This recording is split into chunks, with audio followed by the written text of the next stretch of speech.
Ricky Simone versus Brian Kelleher. We got minus 255 on Ricky and plus 215 on a boom Brian Kelleher. Let's start off with Ricky Simone, who's coming in off a very dominant victory not too long ago as well, too. We're talking about less than a month ago. He went out there and beat UFC newcomer Gaetan Perello, and he finished him in the second round with a arm triangle choke. Now, that was a fight that was very confident in Ricky Simone, and even though he was a very heavy favorite, I thought the end the distance line on him was, you know, it should have been my lock of the night. And that's probably going to be one of my biggest regrets all year, because I truly thought the skill discrepancy there was miles and miles apart. Like, the only way that we would see Perello pull off a victory here is if he went out there and knocked out Ricky Simone, something that Uriah Faber was able to do not too long ago. And I think it made some people a little bit trigger happy in taking the shot on Perello to win inside the distance. But I thought they were completely out of their minds to take the shot here against Ricky Simone, who's the much better fighter. You know what I mean? Like, Perello is a one and doneer on the feet. If he's not able to get that game going, he's more than likely going to lose this fight. And I got a little bit overzealous in terms of thinking that Ricky Simone was going to be able to get him out of there in that first round. It took him an extra 4 minutes, but he was still able to get him out of there. Now, this was a one-sided beatdown. I mean, we're talking about 7 minutes of accrued control time for Ricky Simone in a 9-minute fight. And he still outstruck him by a couple strikes there as well too, right? So very, very good performance for Ricky Simone to, keep the train going. He's coming off a win over Ray Borg before that as well too, but he did have 2 straight losses before that. Obviously, the knockout to Uriah Faber, then he gets outpointed by Rob Font, and then he goes on this 2-fight winning streak now, and going up against Brian Kelleher now, who he's been scheduled to fight a couple of times. Thankfully, they're able to get back in the cage, and I still like Ricky Simone here. Now, the issue with Brian Kelleher always is he does have power in his hands, and we've seen Ricky Simone knocked out a couple fights ago. But in all other indications, I feel as though this fight could play out similarly to Brian Kelleher versus Cody Stamann. Like, if you want to put a template of a fighter for Ricky Simone, Cody Stamann is pretty much that guy. If anything, I give Cody Stamann a slight advantage on the feet. I think he's the much more well-rounded guy, but Ricky Simone does show good things on the feet. His head movement is much improved. He moves a lot better. He throws a lot of power in his punches. But the issue here is, I think, just like Cody Stamann did, Ricky Simone is going to struggle to get this fight to the ground, and that leaves Brian Kelleher a little bit more live than he should be. Now, if he was able to go out there and complete takedowns on a consistent basis, then I'd be a lot more confident in picking Ricky Simone here. But I believe this fight's going to take place on the feet for the most part, and that leaves Ricky Simone a little bit more too vulnerable to getting knocked out. I do think that we see Ricky Simone survive it. I do think we see him mix it up enough to keep Brian Kelleher at bay. But you're talking about Kelleher, who has a 72% takedown defense. Cody Stamann went 2 for 4 on takedowns against him. Most of those coming later in the fight as well too. So Ricky Simone is really going to have to survive that first round. I think if he's able to get past that first round, his chances of winning are even higher.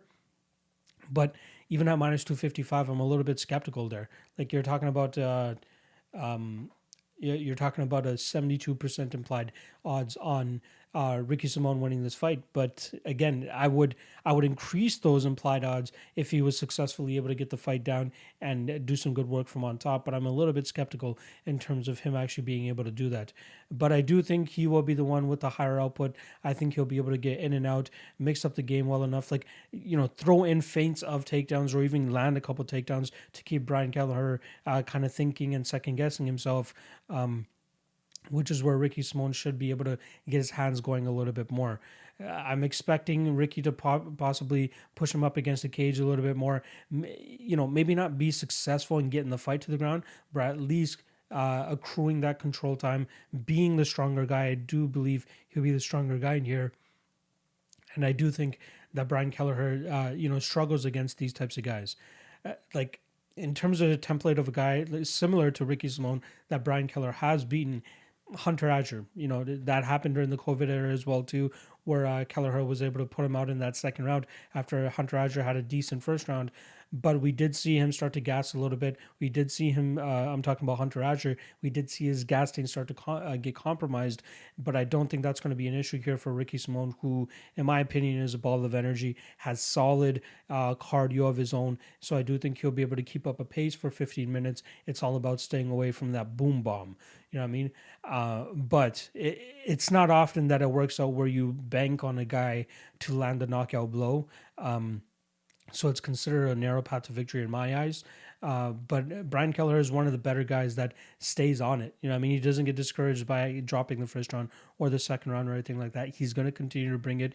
His takedown defense more than likely holds up throughout his career. And not to mention the threat of his guillotine as well, that normally scares guys off of trying to go for takedowns against him as well too. But Ricky Simon, a savvy vet at this point in time. I think he's been around the game long enough to be able to handle a guy like Brian Kelleher. This is going to be his 21st fight. I'm a fan of Ricky Simon. I wouldn't mind parlaying him in the spot, to be honest, in terms of playing him straight. I wouldn't also be surprised that during fight week we see that Brian Kelleher money come in and we get a better price tag on Ricky Simon. So, I am recording this on Saturday before the fight, so a full week before the fight, and he's currently at minus 255, but I wouldn't be surprised if he's down in the lower minus 200s or even higher, like minus 190ish range come fight week or even come fight time. So possibly way down on Simone, and especially the last time they were supposed to fight too. I did think the line was much closer. He goes out there and he blows out a scrub out of the water. I don't think that that should indicate that he should be a bigger favorite against Brian Kelleher here, because he was supposed to go out there and do that to Perillo. I mean, Brian Kelleher brings a much different game and a much grittier game than Perillo was going to bring to it, not to mention a much better takedown defense game as well too, right? So I'll go with Ricky Simon. I'll go with him to win this fight via decision. I don't like the odds at minus 250. I'm hoping that we get slightly better odds there, but I do think all around he should be able to put out a complete MMA game and shut down the game of Brian Kelleher, stay away from that boom bomb of his, and come away with a decision victory. So once again, I'll go with Ricky Simon to win this fight via decision.